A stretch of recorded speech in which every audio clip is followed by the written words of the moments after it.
Saya cerita tentang Rafizi Ramli. Okey, hari itu Ramanan kata, masa Nurul Izzah jadi JPRP pada PRU ke-14, PKR menang 70 kerusi. Masa Rafizi Ramli jadi JPRP, Jawatankuasa Pilihan Raya Pusat untuk parti PKR, PKR hanya menang 30 kerusi. Menunjukkan Izzah itu bagus. Tuan-tuan, Izzah jadi JPRP 2015. Kita tahu 2015 sampai 2018. Tetapi tuan-tuan kena ingat, Invoke pada masa itu, siapa yang buat kerja? Izzah JPRP di dalam parti, Invoke kat luar parti adalah Rafizi Ramli. Pada masa itu Invoke ditubuhkan 2016, Izzah JPRP 2015. Penubuhan Invoke tu pun saya tahu kenapa pada masa itu pertembungan dengan Azmin sehingga Rafizi terpaksa keluar, bawa tim tu keluar. Dan saya ingat lagi tim Sarawak saya pada masa itu menyebelahi, terutama Petra Jaya saya menyebelahi Azmin. Kaya Rafizi. Saya nampak bahawa bagaimana dia secara tanpa melalui parti dia telah menggerakkan apa orang kata election move pada waktu itu. Okey, dia cerita dia Invoke ni tuan-tuan, ada seorang mamat ni masa tu Obama baru menang kalau silap saya, ataupun dalam mamat ni daripada US. So dia antara orang yang bagi formula ni kepada Obama macam mana nak menang melalui data. So orang yang sama pergi datang jumpa Rafizi. So dia cerita pada Rafizi melalui data ini kaedah-kaedah dia, dan akhirnya melalui kaedah ini Rafizi guna formula itu. Korang kata panggil Rafizi Raja Formula kan? Formula dia berkesan. Dia guna formula itu untuk buat Invoke pada waktu itu. Dan Invoke adalah syarikat yang tidak ditaja oleh parti, tidak ditaja oleh mana-mana tauke, Rafizi yang mulakan. Dia buat fundraising. Tuan-tuan ingat dia buat fundraising untuk sewa lori tu pergi daripada cabang ke cabang. Bukan setakat itu saja. Pada masa itu tahun 2018 kita nak bertanding. Okey, rundingan dengan Mahdi. Saya tahu siapa yang berunding dengan Mahdi. Saya tahu siapa berunding dengan Muhyiddin Yassin pada masa itu untuk membentuk Pakatan Harapan. Even Pakatan Harapan tu sendiri tahun 2016, Pakatan Harapan itu adalah rundingan Rafizi dengan Muhammad Sabu antaranya. Tuan-tuan, kita kena ingat perkataan Rafizi Kenapa tak ada Anwar Ibrahim? Sebab Anwar Ibrahim pada waktu itu dalam penjara. Ini semua Rafizi dan juga Kak Wan pada waktu itu. Even Kak Wan pun masa itu presiden, Azmin nak pergi tala dia. Ini sejarah-sejarah yang saya hidup dalam tu. We were there. Tapi saya dekat tepi lah. Saya tak adalah dekat situ sama dengan, tapi kita kat tepi, kita nampak. Kita adalah orang yang di dalam sejarah itu. Saya ada benda yang saya tak boleh nak cerita. Ada detail lagi yang saya tak boleh nak cerita. Tapi saya cerita umum je. He was there. So kalau kita nak cerita, akhirnya PKR menang 70 kursi dekat 80. Pada PRU ke-14, 2018, tuan-tuan jangan lupa Invoke tu. Kak Wan, dia ada rumah kat Segambut. Pada masa itu nak bayar deposit tau. PKR bertanding, masa kalau tersilap saya ada 100 orang yang bertanding. Dekat 100 calon. Satu calon at least dia kena ada 50,000 untuk nak bertanding. RM50,000. Paling minima pun 20-30,000. Kalau 100 calon, tuan-tuan kira berapa juta? Berapa juta? Itu baru nak letak deposit. Okey, letak deposit ambillah 20,000. Deposit parlimen. Don 10,000. Tuan-tuan kira kalikan dengan berapa ratus PKR nak bertanding, berapa juta? Kak Wan, tak pernah orang tahu, tak ramai orang tahu. Kak Wan gadaikan mortgage rumah dia dekat Segambut tu, kalau tak silap saya 4 juta pada waktu itu. Erti kata kalau PRU ke 2018 kalah, rumah tu kena lelong. Kak Wan tak ada rumah. Kalau PRU ke-14 2018 kalah, Kak Wan lelong. Dalam masa yang sama tak cukup duit 4 juta. Tuan-tuan kira lah. Parlimen bertanding 100. Kalau tak salah 100. Don bertanding berapa ratus. Don bertanding tak cukup. Jadi Rafizi buat fundraising. Ada di kalangan ahli parlimen tu Invoke yang bukan sponsor, bagi pinjam 70,000, 80,000, 100,000. Bagi pinjam. Kalau menang bayar balik. Saya tak tahu dah bayar ke tidak, tapi last saya jumpa diorang dulu, dia kata ada yang tak bayar pun. Ada yang kata janji dah menang nak bayar, tak bayar pun. Ada. Tapi saya tak kata Hasan Karim tak bayar. Cuma saya kata antara yang diberi oleh Rafizi adalah Hasan Karim lah. Hasan Karim masa tu dia tak ada duit nak bayar, so Rafizi bayarkan. Bukan Rafizi per se, Invoke bayarkan. So bagaimana 2016 sampai 2018 dalam masa 2 tahun dia dapat menggerakkan dengan tanpa duit, tanpa kedudukan. Kita kena ingat masa tu Azmin berkuasa. Azmin Menteri Besar Selangor masa tu. Selangor tak bantu sebab masa tu kan 2015 pecah dengan PAS. Tapi geng Azmin masih nak bersama dengan PAS. Geng Rafizi tak nak. Kak Wan tak nak. Kan masa tu 2015 Tuan Guru Nik Aziz meninggal dunia, Hadi Awang take over. Dia tak nak bersama dengan PKR pecah, tetapi dia nak bersama dengan geng-geng Azmin masa tu. Kita panggil kartel. Masa pembentukan Pakatan Harapan, 25 orang tanda tangan tak setuju dan minta Kak Wan letak jawatan sebagai presiden dan minta Rafizi letak jawatan sebagai Setiausaha Agong kerana mereka tak bersetuju penubuhan Pakatan Harapan. 25 orang. Saya ada list tu. Saya ada gambar yang sign setiap seorang. Saya ada nama. Some of them masih lagi dalam parti sekarang. Tak apalah. Some of them pun kawan saya juga sampai sekarang kan. Tak apalah, saya tak naklah cerita bab tu. Tapi tanpa duit, tanpa kuasa di dalam parti, tanpa kedudukan, dan kita pembangkang pada waktu itu, dan semua data Merdeka Center ke, Ilham Center ke, IDE ke, SB ke, semua data mengatakan bahawa dalam PRU ke-14 2018 Najib akan menang dan menang 2/3. Semua data kecuali satu, iaitu Invoke. Invoke kata kita akan menang 116 kerusi. Kita menang 114 kerusi. Now, tuan-tuan, kalau kita cari sniper boleh tembak dalam jarak 1000 kaki. 1000 kaki dia miss by 2-3 cm. Compare dengan sniper lain, 1000 kaki dia miss dalam jarak 20-30 km. 20-30 meter. Tuan-tuan agak sniper mana yang terror? Datang PRU pula ke 2022, PRU ke-15. Rafizi sekali lagi buat prediction. Mengatakan bahawa kita tak boleh menang. Saya ingat lagi, saat-saat akhir tu Rafizi kata, kita kena bergabung dengan UMNO. Saya marah dengan Rafizi masa tu. Kenapa pula kita kena gabung dengan UMNO? Kita kena usaha lah. Tapi, masa tu kita tak dedahkan lah. Saya tak dedahkan kita. Yelah, kita tak boleh nak cerita kat orang. Bila Rafizi kata kat kami pada waktu bukanlah dia kata, kita tak boleh menang. Maksimum kita boleh menang. Maksimum kita boleh menang 100 kursi. Maksimum 100 kursi. Itu dengan campur semua ni, Pakatan Harapan, DAP, maksimum. On good days, Pakatan Harapan menang 80 kursi. 80 kursi dia kata. So akhirnya kita menang 80 lebih kursi.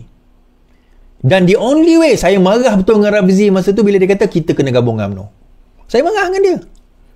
Tapi dia kata, kita nak buat macam mana kita nak bentuk kerajaan? We have to be with UMNO. Saya ingat lagi. Dan dia gabung. Akhirnya bergabung. Rundingan itu berlaku dan sebagainya. You see, tuan-tuan, datang this election 2 kali dah. Ada orang kata ini formula menipu lah, invoke. Kalau siapa yang cakap macam tu, sama ada dia naif, sama ada dia bodoh, ataupun dia in denial, ataupun dia memang tak tahu apa yang berlaku dalam sejarah. If my life depends on it, this is the person yang saya perlukan untuk menang this election. I do not care whether you like me or not. I don't care whether you appreciate me or not. I don't care you tak WhatsApp I pun tak apa. I don't give a damn pasal benda tu semua. What I do care, can you deliver the job or not? This is the person who can deliver me the job. Who can deliver me this job. Now, prove me otherwise. Siapa yang kata Rafizi ni tak bagus, prove me otherwise. Prove me otherwise. Saya kata saya buat benda ni, saya bukan nak saya tak nak condemn Izzah. Okay? Izzah ni dia ada kelebihan dan kekurangan di sini. Okay, saya tolak tepi Izzah. Why I choose Rafizi? This is why I choose Rafizi. Saya bukan promote Rafizi ni. Kawan saya telefon saya, kenapa kau nak pilih Rafizi? Saya kata, these are my points. You tell me why I was wrong. Mulut dia celupar ini Iswardi Morni pun bercelupar lah. Parti kita, ini parti keadilan ni, siapa yang tak celupar? Tell me the truth. Parti keadilan ni siapa yang tak celupar, tuan-tuan? Politik lah. Jangan kata parti keadilan lah. Politik ni siapa yang tak celupar? Siapa yang tak celupar? Saya ingat lagi 2-3 hari lepas. budak-budak influencer muda lah, tiktokers ni. Jangan bimbang, tak ada Rafizi pun kami boleh bantu menangkan. Tuan-tuan, I tell you the truth ni Abang Iswardi cakap lah. Abang Iswardi pun tak mampu buat apa yang Rafizi buat tau. Hanya kerana tengah malam 2,000, 3,000 orang tengok engkau, live kau 40,000, saya punya live ni 60 juta dah tengok, saya punya view, saya punya video. Saya pun tak berani kata saya boleh bantu parti ni untuk menang. Saya pun tak berani cakap. Kadang-kadang tuan-tuan, kita kena tahu ukur baju di badan sendiri. Saya live saya ni pukul 1:30 pagi, 3,000 orang tengok ni tuan-tuan. Bayang 3,000, wah hebat Iswardi ni. Bukan, saya tak hebat. Saya pun tak berani. Saya pun tak berani kata saya ni hebat tuan-tuan. Tak berani saya. Tiba-tiba adalah budak ni kan. View barulah 1 juta satu video. Follower dalam 100,000. Kita jangan risau. Next election kita boleh bantu untuk menangkan. Sungai Bakap pun melingkup tuan-tuan. Now what I'm worried lah. I don't worry. Saya sebenarnya tak worry sangat nepotisme ke apa. I'm not worried about that. Saya tak worry. Saya tak nak lah cerita pasal sistem semua tu. Benda tu dah berlalu dah. Rafizi ada peluang pada masa itu untuk nak shout out benda tu di dalam mesyuarat. For me, unbecoming lah. Tak perlulah nak cerita benda tu kat luar kan. Dr. Zaleha ke apa, SUA ke. Benda ni dah ada dalam mesyuarat itu, settle dalam mesyuarat. Saya tak tahu kenapa tak settle dalam mesyuarat, nak bawa keluar juga. Yang tu saya tak setuju lah. Betul. But the end of the day, itu hujah saya. Prove me wrong lah on that.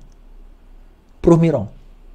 Dan tuan-tuan, the only group yang sekarang ni suka Rafizi hilang. Tapi selepas ni dia nak merajuk, dia nak hilang, dia letak jawatan. Itu suka hati dia lah. Tak, macam ni, kau tak suka dia, kalau letak jawatan baguslah. Adalah seorang ni, Mamat ni, dia daripada bekas bersatu masuk PKR.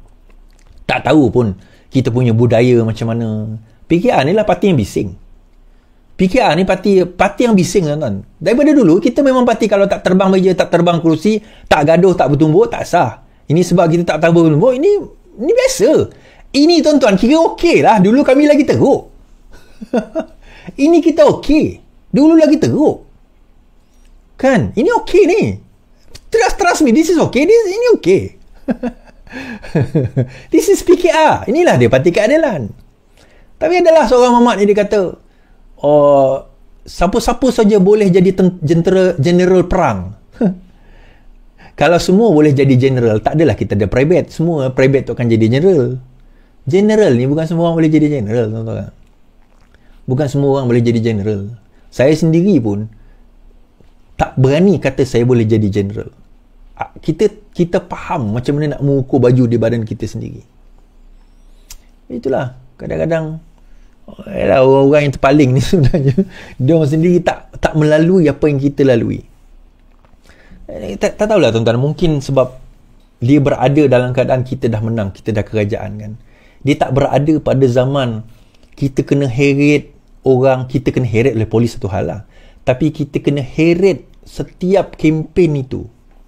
Kempen tu kita kena heret. Miskinnya kita dalam kempen itu. Yang tu mungkin dia tak melalui fasa itu. Ya, ada 2-3 orang, even yang sokong Rafizi pun. Saya tahu masa PRU sebelum PRU 2018, dia orang tak ada pun. Muka-muka ni tak ada pun. Macam mana kita kat Sarawak heret orang nak berkempen, naik ceramah rumah saya sampai orang bawa parang nak pergi ugut. Dia tak ada masa tu. They were not there. Zaman kita 2000 sebelum 2008, 2004, 2005, I was there. Kita berkempen, pergi ceramah, tolong orang daripada atas, dia baling poster kat bawah kita. That happened. Itu berlaku. Kita melalui fasa daripada tak ada apa. Kita kalah 2004 dalam keadaan kuyup. I was there. Menang 2008 5 degree. I was there. Kita melalui fasa-fasa itu. Kita kalah lagi. Well, tak menang lah 2013. I was there. Kan? 2018 I was there. Nak kempen pada masa itu, I was there. Saya rasa kebanyakan tuan-tuan pun ada. Mungkin di luar. Tapi kita berada di dalam. Sampai kadang-kadang kita rasa macam, ya Allah. Nak print. Ni, saya kalau 2008 nak print kertas tu, keluar duit sendiri tuan-tuan. Duit sendiri kena keluar. Parti tak bagi duit. Parti tak bagi duit pun. Baju ni, t-shirt ni print sendiri. Sekarang ni, pemilihan parti ada. Tak apalah, tu cerita lain. Tapi, having said that, itu kenapa saya undi Rafizi. Tapi adakah Nurul itu tidak bagus? Tak. Nurul telah melalui zaman dan fasa yang maha hebat.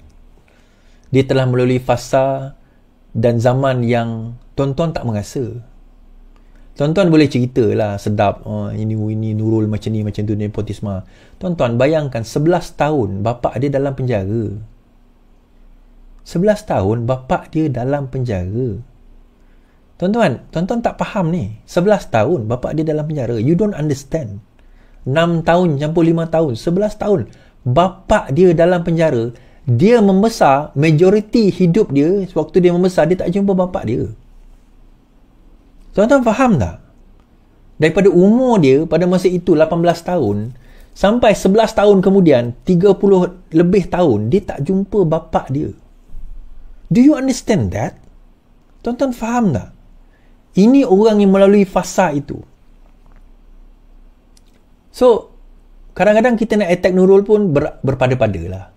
Dan dalam masa sama nak attack Rafizi pun berpada-pada lah. Terutama geng-geng yang terpaling, dua-dua belah pihak lah. Berpada-pada. Tapi, kemukakan kelebihan masing-masing. Why Nurul is the best? Why Rafizi is the best? Rafizi bentangkan data. Rafizi celupa, kita kata. Alah, Rafizi celupa. Kenapa? Kau kecil hati? Kau koyak ke? Kalau masuk politik cepat koyak. Tak payah masuk politik lah bang. Rafizi tu koyak is. Dia koyak pun dia ada kat situ berpuluh tahun. Kau tak menghadapi, kau tak melalui apa yang dia lalui lah. Kau tak melalui lagi apa yang lalui. Chan Li Kang tu. Chan Li Kang. Apek Cina tu. Menteri Mosti tu. Apek tu, tuan-tuan, 8 kali kena lock up. 2 kali masuk mahkamah. 8 kali lah. 8 kali dia masuk lock up. Ada setengah kita ni pintu lock up pun tak pernah tengok kan. Saya dah boleh dah. Saya dah pernah masuk lock up. Bukan nak bangga lah, tapi kita dah go through perjalanan politik itu. Ujungnya tuan-tuan, saya kata saya nak lepas ini ada hari ini 14 hari bulan, pemilihan parti 23 hari bulan, 9 hari lagi. Minggu depan. Hari Jumaat depan adalah pemilihan parti. Jumaat 23 hari bulan adalah pemilihan parti. 23 bulan adalah pemilihan parti, 24 hari bulan kongres. So kita ada 1, 2, 3, 4, 5, 6, 7, 8, 9 hari lagi. So tuan-tuan lepas ni nak kempen-kempen, terpulang. Tapi bagi saya, lepas itu kita kena kembali kepada keadilan. Kita kena kembali kepada jalan perjuangan kita. Yalah, orang kecewa, orang sakit hati, orang itu biasalah. Itu biasalah. Tapi jauh lagi apa yang kita nak begini tu. Saya dah kata saya nak bawa Datuk Seri Anwar Ibrahim untuk penggal yang kedua. Saya nak bawa Datuk Seri Anwar Ibrahim untuk penggal yang kedua ni, dan saya rasa kalau kita gagal bawa dia untuk penggal yang kedua ni, untuk penggal kedua ni, kalau kita gagal, bak kata Rafizi malam tu lah, I don't think kita akan ada peluang lagi untuk melihat perkara yang sama. Perkara yang kita cerita ni, saya tak rasa benda itu kita akan dapat lagi peluang itulah. Not in a million days. This is, next term is going to be Datuk Seri Anwar Ibrahim punya last term. Sekarang ni dia 78. Next year 79. Tahun 2027 dia 50. Dia 80 tahun. Saya 50 tahun. Dan untuk dia itu last term dia dah. Itu last term dia. Dan saya, kalau itu dah last term dia, then what? Then what? You know.